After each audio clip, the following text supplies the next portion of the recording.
मो सुभाषिनी साहू सिमुलिया खैरा निर्वाचन मंडली 2024 बीजेडी विधायिका प्रार्थी।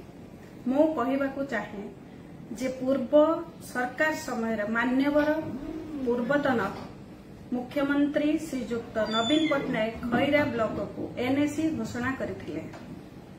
सरकार बदलिबा परे सिमुलिया को एनएसी घोषणा करिसंती, किंतु दुखर विषय जे खैरा बीजेपी सरकार एनएसी घोषणा करि पारिले नाही। खैरा ब्लॉक को एनएसी घोषणा करिबा पई मु दाबी करूछि।